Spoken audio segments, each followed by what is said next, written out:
ಕುವೆಂಪು ಅವರ ನನ್ನ ದೇವರು ಮತ್ತು ಇತರ ಕಥೆಗಳು ಪುಸ್ತಕದಿಂದ ಸಾಲದ ಮಗು ಕಥೆನ ಕೇಳೋಣ. ಸುಬ್ಬಾ ಸುಬ್ಬಾ ಏ ಸುಬ್ಬಾ. ಮಳೆಗಾಲ, ಕಾರಿರುಳು, ಕತ್ತಲು ಹೆಪ್ಪುಗಟ್ಟಿಕೊಂಡಿತ್ತು. ಜಗತ್ತೆಲ್ಲ ಮಸೆಯಲ್ಲಿ ಅಳಸಿ ಹೋದಂತಿತ್ತು. ತಡೆಯಿಲ್ಲದ ಜಡಿಮಳೆ ಜೋ ಎಂದು ಬೀಳ್ತಿತ್ತು. ಬಿರುಸಾದ ಗಾಳಿ ಒಂದೊಂದು ಸಾರಿ ಭರದಿಂದ ಬೀಸುವುದು, ಒಮ್ಮೆ ಮುಗ್ಗರಿಸಿ ನಿಲ್ಲುವುದು. ಮಲೆನಾಡಿನ ಕಾಡು ತುಂಬಿದ ಮಲೆಗಳು ಆ ಕಾರ್ಗತ್ತಲೆಯಲ್ಲಿ ರೂಪು ರೇಖೆ ಕೂಡ ಕಾಣದಂತೆ ನಿಶೇಷವಾಗಿ ಮಾಯವಾಗಿದ್ದವು. ಬಿರುಸಾಗಿ ಗಾಳಿ ಬೀಸಿದಾಗ ಅರಣ್ಯ ಎಲ್ಲ ಹೋ ಎಂದು ಘರ್ಜಿಸಿದಂತಾಗುವುದು. ಗಾಳಿ ಮೃದುವಾದಾಗ ಕಾಡಿನ ಮರಗಳ ಮೇಲೆಯೂ, ಮನೆಯ ಮುಂದಿನ ಅಡಕೆ ಬಾಳೆಯ ತೋಟದ ಮೇಲೆಯೂ, ಮನೆಗೆ ಹೊಂದಿಸಿದ ಹೆಂಚುಗಳ ಮೇಲೆಯೂ ತೋರ ಹನಿಗಳು ಬಿದ್ದು ಬಿದ್ದು ಚಟ್ ಪಟ್ ಠಣ್ ಟಿನ್ ಪಟ್ ಛಟ್ ಭರ್ ಸರ್ ಎಂದು ನಾನಾ ವಿಧವಾಗಿ ವಿಷಣ್ಣವಾಗಿ ರವ ಮಾಡುವವು. ಆ ಮಳೆಗಾಳಿಗಳ ಚಿಟಿಮಿಟಿಯ ನಡುವೆ ಸಾವಿರಾರು ಕಪ್ಪೆಗಳು 10 ದಿಕ್ಕುಗಳಿಂದಲೂ ಒಟಗುಟ್ಟುತ್ತಾ ತಲೆ ಚಿಟ್ಟಿಡಿಸ್ತಿದ್ವು.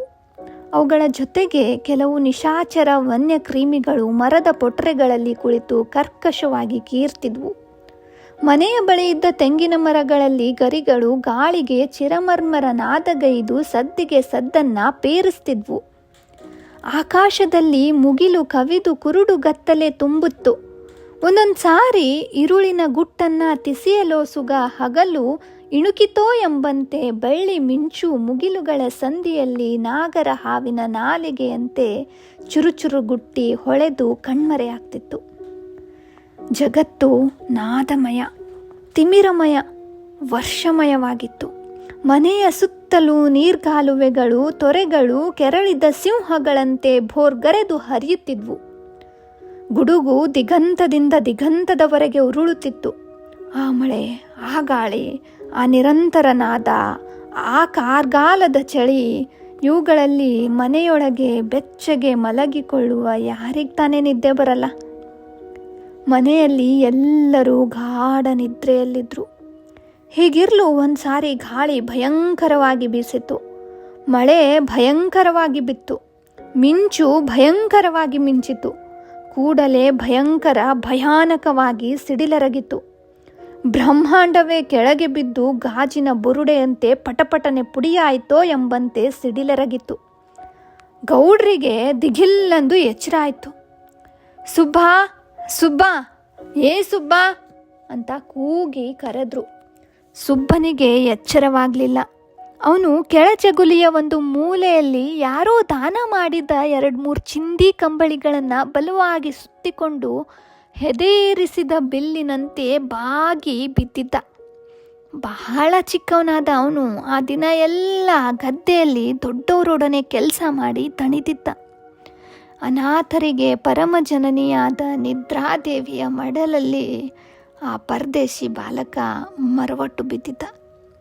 ಗೌಡ್ರಿಗೆ ರೇಗ್ತು. 2-3 ಸಲ ಕೂಗಿದ್ರು. ಆ ಮಳೆಯ ಗಲಭೆಯಲ್ಲಿ ಅವರ ಧ್ವನಿ ಅವರಿಗೆ ಕೇಳಿಸುವಂತಿರಲಿಲ್ಲ. ಆದರೂ ರೇಗಿದ್ರು. ಹಾಸಿಗೆಯಿಂದೆದ್ದು ಒಂದು ಬೆತ್ತ ತೆಗೆದುಕೊಂಡು ಮೇಲ್ಜಗ್ಲಿಯಿಂದ ಕೆಳಗಿಳಿದ್ರು. ಗೌಡ್ರು ಮನೆ ಯಜಮಾನರು, ಶ್ರೀಮಂತರು, ಆ ಗ್ರಾಮಕ್ಕೆಲ್ಲ ಒಡೆಯರು, ಕಠೋರ ಸ್ವಭಾವದವರು. ಅವರಿಗೆ ವಯಸ್ಸು 60 ಮೇಲಾಗಿತ್ತು. 3 ಮದುವೆ ಆಗಿದ್ವು.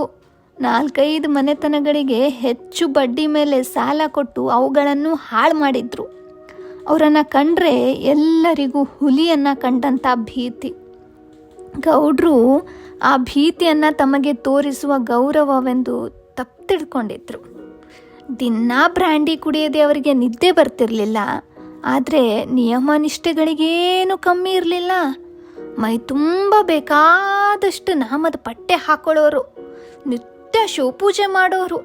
ಅವರು ತಮ್ಮ ಕೋಣೆಯೊಳಗೆ ಕುಳಿತು ಬ್ರ್ಯಾಂಡಿ ಕುಡಿಯುವಾಗ ಅದನ್ನು ಶೀಸೆಯಿಂದ ಗ್ಲಾಸಿಗೆ ಹಾಕ್ತಾ ಹೊರಗಿನವರು ತಾನು ಧ್ಯಾನ ಮಾಡ್ತಿದ್ದೀನಿ ಅಂತ ತಿಳ್ಕೊಳ್ಳಿ ಎಂದು ಅವರಿಗೆ ಶೀಸೆಯ ಮುಚ್ಚಳ ತೆಗೆಯುವ ಸದ್ದು, ಬ್ರ್ಯಾಂಡಿ ಹೊಯ್ಯುವ ಸದ್ದು ಕೇಳಿಸ್ಬಾರ್ದು ಅಂತ ಹರಿನಾರಾಯಣ ಹರಿನಾರಾಯಣ ಹರಿನಾರಾಯಣ ಎನ್ನು ಮನವೇ ಎಂದು ಗಟ್ಟಿಯಾಗಿ ರಾಗದಿಂದ ಹೇಳೋರು.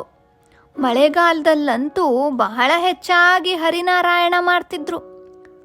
ಸುಬ್ಬ 8-10 ವರ್ಷದ ಹುಡುಗ. ಅವನ ತಂದೆ ರಂಗ ಗೌಡ್ರಿಗೆ ಒಕ್ಕಲಾಗಿದ್ದ. ಸುಬ್ಬನ ತಾಯಿ ಮಗನನ್ನ ಹೆತ್ತ 2 ವರ್ಷದಲ್ಲಿ ತೀರಿ ಹೋಗಿದ್ಲು. ರಂಗ ಮತ್ತೊಂದು ಮದುವೆ ಮಾಡ್ಕೋಬೇಕು ಅಂತ ಬಹಳ ಪ್ರಯತ್ನ ಪಟ್ಟರು ಹೆಣ್ಣು ಕೂಡ ಗೊತ್ತಾಯಿತು. ಆದರೆ ಅದಕ್ಕೆ 300 ರೂಪಾಯಿ ತೆರ ಕೊಡಬೇಕು ಅಂತ ಹೆಣ್ಣಿನವರು ಕೇಳಿದ್ರು. ಬಡ ರಂಗ ಒಡೆಯರಾದ ಗೌಡ್ರ ಹತ್ರ ಸಾಲ ಕೇಳ್ತಾನೆ. ಗೌಡ್ರು ಆಗಾಗಲೇ ರಂಗನ ಮೇಲೆ ಇದ್ದ 300 ರೂಪಾಯಿಗಳ ಸಾಲವನ್ನು ತೋರಿಸಿ ಇನ್ನು 1 ಕಾಸನ್ನು ಕೊಡೋಕ್ಕಾಗಲ್ಲ ಅಂತ ಹೇಳಿಬಿಡ್ತಾರೆ. ಹೀಗಾಗಿ ರಂಗನ ಮದುವೆ ನಿಂತು. ಕೆಲ ದಿನಗಳಲ್ಲಿಯೇ ರಂಗನಿಗೆ ರೇಷ್ಮೆ ಕಾಯಿಲೆ ಬಂದು ತೀರಿ ಹೋದ. ಗೌಡ್ರು ತಮ್ಮ ಸಾಲಕ್ಕಾಗಿ ಅವನ ಮಗ ಸುಬ್ಬನನ್ನು ಮನೆಯಲ್ಲಿ ಜೀತದಾಳನ್ನಾಗಿ ಮಾಡಿ ಇಟ್ಕೊಂಡ್ರು. ಅಗಸರು ಕತ್ತೆಗಳ ಮೇಲೆ ಹೊರೆ ಹೊರುವಂತೆ ಆ ಬಾಲಕನ ಮೇಲೆ ಕೆಲಸಗಳನ್ನು ಹೇರತೊಡಗಿದ್ರು. ಸುಬ್ಬನ ಕೈಲಿ ಆಗದೆ ಹೋಗಲಿ ಕೆಲಸ ಮಾಡಲೇಬೇಕಿತ್ತು. ಗೌಡ್ರು ಹುಡುಗನಿಗೆ ಬುದ್ಧಿ ಬರಲಿ ಅಂತ ಆಗಾಗ ಹೊಡಿತಿದ್ರು. ಸುಬ್ಬ ದಿನವೂ ಕೃಶನಾಗ್ತಿದ್ದ. ಅವನೆಲ್ಲಿಯಾದರೂ ಜ್ವರ ಬಂದು ಮಲಗಿಕೊಂಡ್ರೆ ಗೌಡ್ರು 2 ಗುತ್ತಿ ಹೇರಿ ಕೆಲಸಕ್ಕೆ ತಪ್ತಿದ್ರು. ಆ ಹುಡುಗ ಜ್ವರದ ಚಳಿಯಲ್ಲಿ ನಡುಗ್ತಾ ಕೆಲಸಕ್ಕೆ ಹೋಗೋನು. ಕೆಲವು ಸಾರಿ ದೊಡ್ಡವರಾದ ಇತರ ಆಳುಗಳು ಸುಬ್ಬಣ್ಣ ಮೇಲನ ಕಣಿಕರದಿಂದ ಅವನನ್ನು ಮಲಗಿಕೊಳ್ಳುವಂತೆ ಹೇಳಿ ತಾವೇ ಅವನ ಕೆಲಸನೂ ಮಾಡ್ತಿದ್ರು. ಆದರೆ ಗೌಡ್ರು ಬರೋ ಸೂಚನೆ ತಿಳಿದ ಕೂಡಲೇ ಸುಬ್ಬನನ್ನು ಎಚ್ಚರಿಸೋರು. ಅವನು ಜ್ವರದ ಭರದಲ್ಲಿ ತತ್ತರಿಸ್ತಾ ಎದ್ದು ಕೆಲಸಕ್ಕೆ ಕೈ ಹಾಕ್ತಿದ್ದ. ಹೀಗೆ ಅನಾಥನು ದಿನವೂ ಸುಡುಗಾಡಿಗೆ ಸಮೀಪವಾಗ್ತಿದ್ದ. ಗೌಡ್ರು ಕರೆದಾಗ ಸುಬ್ಬ ನಿದ್ದೆ ಮಾಡ್ತಿದ್ದ ಏನೋ ಹೌದು. ಆದರೆ ಅನಾರೋಗ್ಯವಿರುವವರಿಗೆ ಕನಸಿಲ್ಲದ ನಿದ್ದೆ ಬರುವುದೇ ದುರ್ಲಭ. ಸುಬ್ಬ ಏನೇನೋ ಕನಸು ಕಾಣ್ತಿದ್ದ. ಜಾಗ್ರದ ಅವಸ್ಥೆಯಲ್ಲಿ ತನಗಿಲ್ಲದ ಸುಖಗಳನ್ನು ಕಂಡುಂಡು ಸವಿತಿದ್ದ. ನನ್ಸಿನಲ್ಲಿ ಲಭಿಸದ ಮತ್ತು ಕೈಗೂಡದ ಬಯಕೆಗಳು ಕನಸಿನಲ್ಲಿ ಕೈಗೂಡುವುದು ಸ್ವಭಾವ. ಸುಬ್ಬ ಕನಸಿನಲ್ಲಿ ತಂದೆ ತಾಯರೊಡನೆ ಒಂದು ಸುಂದರವಾದ ಸೌಧದಲ್ಲಿ ನಲಿತಿದ್ದ. ಅಲ್ಲಿ ಬೇಕಾದಷ್ಟು ಉಡುಗೆ ತೊಡುಗೆಗಳನ್ನು ಧರಿಸಿದ್ದ. ಅಲ್ಲಿ ಅವನು ಕೆಲಸ ಮಾಡಬೇಕಾಗಿಯೇ ಇರಲಿಲ್ಲ. ಕೈಗೆ ಕಾಲಿಗೆ ಆಳುಗಳಿದ್ರು. ಜೊತೆಗೆ ಆಡಲು ಹುಡುಗರಿದ್ರು. ವಿಧವಾದ ಭಕ್ಷ್ಯ ಭೋಜಗಳನ್ನು ಅವನು ತಿಂದು ಮಿಗುವಷ್ಟಿದ್ದ. ಗೌಡ್ರು ಬೆತ್ತದಿಂದ ರಪ್ಪನೆ ಹೊಡೆದಾಗ ಅವನು ಚೀರಿ ಹಾರಿಬಿದ್ದ. ಕಣ್ತೆರೆದು ನೋಡಿದರೆ ಲಾಟಿನಿನ ಬೆಳಕಿನಲ್ಲಿ ಗೌಡರ ರುದ್ರಮೂರ್ತಿ. ಸುಬ್ಬ, ಅಯ್ಯೋ ತಮ್ಮಯ್ಯ ಎಂದು ಸುತ್ತಿದ್ದ ಕಂಬಳಿಯನ್ನು ಬೇಗನೆ ಬಿಚ್ಚಿಕೊಂಡು ಎದ್ದ. ಗೌಡ್ರು, ಏನೋ ಕಳ್ಮಗ್ನೆ, ಕರೆದ್ರೆ ಸುಳ್ಳಿದ್ದೆ ಮಾಡ್ಕೊಂಡು ಮಲಗಿದ್ದೀಯಾ ಎಂದು ಮತ್ತೊಂದೇಟು ಹೊಡೆದ್ರು. ಸುಬ್ಬ ಅವರಲ್ತಾ ಕಣ್ಣೀರು ಸುರಿಸ್ತಾ ನಿಂತ. ಅವನಿಗೆ ನೋವಲ್ಲದೆ ಬೇರೆ ಯಾವುದು ಸರಿಯಾಗಿ ಅರ್ಥ ಆಗಲೇ ಇಲ್ಲ. ಗೌಡ್ರು ಕಠೋರ ಧ್ವನಿಯಿಂದ, ಹೋಗೋ ನಡಿಯೋ, ಗದ್ದೆಲಿ ಹಾಕಿದ್ದ ಕೂಣಿ ನೋಡ್ಕೊಂಡು ಬಾ ಎಂದು ಮತ್ತೆ ಬೆತ್ತ ಎತ್ತಿದ್ರು. ಸುಬ್ಬ, ಹೋಗ್ತೀನಯ್ಯ ಎಂದು ದೀರ್ಘವಾಗಿ ಕೂಗ್ದ. ಮಳೆಗಾಲದಲ್ಲಿ 10 ಬಾರಿಸಿದ ಸಮಯದಲ್ಲಿ ರೈತರು ಕೂಣಿ ಹಾಕಿ ಮೀನು ಹಿಡಿತಾರೆ. ದಿನಕ್ಕೆ 7-8 ಬುಟ್ಟಿಗಿಂತಲೂ ಹೆಚ್ಚು ಮೀನು ಸಿಗ್ತವೆ. ಆ ದಿನ ಹಗಲಿನಲ್ಲಿಯೇ ಗೌಡ್ರು 4-5 ಬುಟ್ಟಿ ಮೀನು ಸಿಕ್ಕಿದ್ದನ್ನು ನೋಡಿದ್ರು. ರಾತ್ರಿ ಕೂಣಿ ತುಂಬಿ ಮೀನು ಉಕ್ಕಿ ಹೋಗ್ತವೆ ಅಥವಾ ನೀರಿನ ಪ್ರವಾಹದಲ್ಲಿ ಕೂಣಿ ಕೊಚ್ಕೊಂಡು ಹೋಗ್ತದೆ ಎಂದು ಅವರಿಗೆ ಭಯ. ಅದಕ್ಕಾಗಿಯೇ ನಡುರಾತ್ರಿಯಲ್ಲಿ ಆ ಪುಟ್ಟ ಬಾಲಕನನ್ನು ಹೊಡೆದು ಎಬ್ಬಿಸಿದ್ದು. ಸುಬ್ಬ ದೊಡ್ಡದೊಂದು ಮೀನು ಬುಟ್ಟಿಯನ್ನು ಹೊತ್ಕೊಂಡು ಕೈಯಲ್ಲಿ ಲಾಟಿನೂ ಹಿಡ್ಕೊಂಡು ಕಂಬಳಿ ಕೊಪ್ಪೆ ಹಾಕಿಕೊಂಡು ಹೊರಟ. ಗೌಡ್ರು ಮರಳಿ ಹೋಗಿ ಬೆಚ್ಚಗೆ ಮಲಗಿ ನಿದ್ದೆ ಮಾಡಿದ್ರು. ಮಳೆ ಸುರಿಯುತ್ತಲೇ ಇತ್ತು. ಗಾಳಿ, ಮಿಂಚು, ಗುಡುಗುಗಳು ನಿಂತಿರಲಿಲ್ಲ. ಕತ್ತಲೆ ಕ್ರೂರವಾಗಿತ್ತು. ಹಾದಿ ತುಂಬ ಕೆಸರು ಸುಬ್ಬನ ಕಾಲಿಟ್ಟಂತೆಲ್ಲ ಪಿಚ್ಚನೆ ಹಾರ್ತಿತ್ತು. ಲಾಟಿನಿಗೆ ಕೆಸರಾದರೆ ಗೌಡ್ರು ಮತ್ತೆ ಹೊಡಿತಾರೆ ಎಂದು ಹೆದರಿ ಅದನ್ನು ಶಕ್ತಿ ಮೀರಿ ಎತ್ತಿ ಹಿಡಿದುಕೊಂಡು ನಡೆದ ನಮ್ಮ ಸುಬ್ಬ. ಕೂಣಿ ಇದ್ದ ಸ್ಥಳ 8-10 ಫರ್ಲಾಂಗ್ಗಳಷ್ಟು ದೂರವಾಗಿತ್ತು. ಸುಬ್ಬ ನಡೆದ. ರುದ್ರ ಪ್ರಕೃತಿಯ ಹೊರತು ಮತ್ತೊಂದು ಜೀವಜಂತು ಹೊರಗಿರಲಿಲ್ಲ. ಹೋಗ್ತಾ ಸುಬ್ಬ ಒಂದು ಗದ್ದೆ ಅಂಚಿನಲ್ಲಿ ಮತ್ತೊಂದು ಗದ್ದೆ ಅಂಚಿಗೆ ಹಾರುತ್ತಿರುವಾಗ ಕೆಸರಿನಲ್ಲಿ ಕಾಲ್ ಜಾರಿ ಬಿದ್ದು ಲಾಟಿನೂ ಒಡೆದೋಯ್ತು. ದೀಪ ನಂದಿತು. ಸುಬ್ಬ ಕಗ್ಗತ್ತಲ್ಲಿ ಮುಳುಗಿ ಕರಗಿಯೇ ಹೋದಂತಾಯಿತು. ಗದ್ದೆ ಅಂಚಿನ ಮೇಲೆ ಕುಳಿತು ಅತ್ತ. ಲಾಟಿನು ಒಡೆದುದಕ್ಕಾಗಿ ಅತ್ತು ಮನೆಗೆ ಮೀನು ತಾರದೆ ಹಿಂದಿರುಗಿದರೆ ಏನು ಗತಿಯಾಗುವುದೋ ಎಂದು ಹೆದರಿ ಮತ್ತೆ ಆ ಕತ್ತಲಲ್ಲಿಯೇ ಆ ಮಳೆಗಾಳಿಗಳ ಪ್ರಚಂಡ ಪ್ರಲಯದಲ್ಲಿಯೇ ಮುಂಬರಿದ. ಮಿಂಚಿನ ಬೆಳಕಿನಲ್ಲಿ ಊಹೆಯ ಮೇಲೆ ನಡೆದು ಕೂಣಿ ಇದ್ದ ತಾವನ್ನ ಕಂಡುಹಿಡಿಯಲೆಂದು ಬೀಳ್ತಾ ಏಳ್ತಾ ಅಳ್ತಾ ಹೋದ. ಆ ನಿಷ್ಕರಣ ಪ್ರಕೃತಿಯ ಭಯಂಕರ ಸನ್ನಿವೇಶದಲ್ಲಿ ಬಾಲಕ ಕಡಲಲ್ಲಿ ತೇಲುವ ಹುಲ್ಲು ಎಸಳಿನಂತೆ ತೇಲಿ ಹೋದ. ಚಳಿ ಹೆಚ್ಚಾಯಿತು. ಕಂಬಳಿಯನ್ನ ಮತ್ತಷ್ಟು ಬಲವಾಗಿ ಸುತ್ತಿಕೊಂಡ. ನಡುವೆ ಏನನ್ನೋ ಕಂಡವನಂತೆ ಬೆಚ್ಚಿ ನಡಗ್ದ. ಕಡೆಗೆ ಕೂಣಿಯ ಬಳಿ ಸೇರ್ದ. ಸುಬ್ಬ ಕೂಣಿಯ ಬಳಿ ಸೇರಿ ಕೈಯಲ್ಲಿದ್ದ ಬುಟ್ಟಿಯನ್ನ ಕೆಳಗಿಟ್ಟು ಬಹು ಪ್ರಯಾಸದಿಂದ ಕೂಣಿಯನ್ನೆತ್ತಿದ. ಕೂಣಿ ಮೀನಿನಿಂದ ತುಂಬಿ ಹೋಗಿತ್ತು. ಒಳಗೆ ಮೀನು ಚೊಳ್ಳೆಂದು ಸದ್ದು ಮಾಡ್ತಿದ್ವು. ಕೆಲವು ಕೂಣಿಯ ಒಳಪಕ್ಕಕ್ಕೆ ಹಾರಿ ಬಡಿದು ಬೀಳ್ತಿದ್ವು.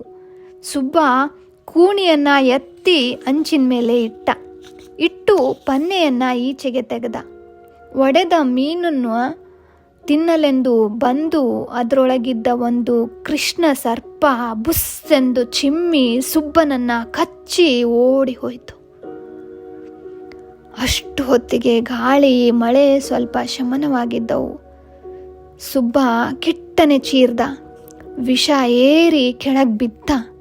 ನೀರು ಭೊರ್ರೆಂದು ಹರಿತಿತ್ತು. ಬೆಳೆದ ಪೈರಿನ ಮೇಲೆ ಆಗ ತಾನೇ ಕೋಪವಾರಿದ ಗಾಳಿ ಸುಯಿ ಎಂದು ಬೀಸಿತ್ತು. ಮುಗಿಲು ಮಿಂಚುತ್ತಿತ್ತು. ಜಗಚ್ಚಕ್ರ ಆ ಕ್ಷುದ್ರ ವಿಷಯವನ್ನ ಗಣನೆಗೆ ತಾರದೆ ತಿರುಗುತ್ತಲೇ ಇತ್ತು. ಬೆಳಗಾದ ಮೇಲೆ ಗೌಡ್ರು ಸುಬ್ಬ ಬಾರದಿದ್ದದನ್ನು ನೋಡಿ ಬಹಳ ರೇಗಿದ್ರು. ರಾತ್ರಿ ಕೂಣಿಗೆ ಹೋಗದೆ ಮನೆಯಲ್ಲಿಯೇ ಎಲ್ಲಿಯೋ ಅಡಗಿರ್ಬೇಕು ಅಂತ ಕೈಯಲ್ಲಿ ದೊಣ್ಣೆನ ಹಿಡಿದು ಹುಡುಕಿದ್ರು. ಎಲ್ಲೂ ಸಿಗ್ಲಿಲ್ಲ. ಮತ್ತೆ ರೇಗಿದ್ರು. ಯಾರ ಮನೆಗೋ ಹೋಗಿ ಮಲಗಿರ್ಬೇಕು ಅಂತ ಸಿಡ್ಲಿದ್ರು. ಕಡೆಗೆ ತಾವೇ ಒಬ್ಬ ಆಳನ್ನ ಜೊತೆಗೆ ಕರ್ಕೊಂಡು ಹೋಗಿ ಇವನನ್ನ ಪತ್ತೆ ಹಚ್ಚಲು ನಡೆದ್ರು. ದಾರಿಯಲ್ಲಿ ಗದ್ದೆ ಅಂಚಿನ ಬಳಿ ಒಡೆದ ಲಾಟಿನೂ ಬಿದ್ದಿತ್ತು. ಅಲ್ಲಿ ಮತ್ತಷ್ಟು ರೇಗಿದ್ರು. ಅವನು ಸಿಕ್ಲಿ ಎಲಬ್ ಮುರಿತೇನೆ ಎಂದು ಘರ್ಜಿಸಿದ್ರು. ಮುಂದೆ ಹೋದ್ರು. ಕೂಣಿ ಸಮೀಪವಾಯಿತು. ದೂರದಿಂದಲೇ ಕೂಣಿ ಮುಗಿಚಿಕೊಂಡು ಅಂಚಿನ ಮೇಲೆ ಬಿದ್ದದ್ದನ್ನು ಕಂಡು, ಅಯ್ಯೋ ಹಾಳ್ಬಡ್ಡಿ ಮಗ, ಮೀನು ಸಿಕ್ಕದಂತೆ ಮಾಡಿದ್ದಾನಲ್ಲ ಅಂದರು. ಇನ್ನೂ ಹತ್ರ ಹೋದರು. ಸೊಂಟದೆತ್ತರ ಬೆಳೆದ ಗದ್ದೆಯ ಕೇವಿಯ ನಡುವೆ ಕೆಸರು ಮೆತ್ತಿಕೊಂಡು ಸುಬ್ಬ ಬಿದ್ದಿದ್ದ. ಗೌಡ್ರಿಗೆ ಸ್ವಲ್ಪ ಗಾಬರಿ ಆಯಿತು. ಕರೆದ್ರು. ಓಕೊಳ್ಳಿಲ್ಲ, ಏಳಿಲ್ಲ, ಅಲುಗಾಡಲಿಲ್ಲ. ಜೊತೆ ಬಂದಿದ್ದ ಆಳಿನ ಕೈಯಲ್ಲಿ ಎತ್ತಲು ಹೇಳಿದ್ರು. ಅವನು ಹೋಗಿ ಎತ್ತಿದ. ಹೆಣ ನಿಮಿರಿ ನಿಂತಿತು. ಗೌಡ್ರು ಭಾಳ ವ್ಯಸನ ಪಟ್ಕೊಂಡು, ಅಂತೂ 300 ರೂಪಾಯಿ ಮನೆಗೆ ಬಂತು ಎಂದು ನುಡಿಸುವಿದರು.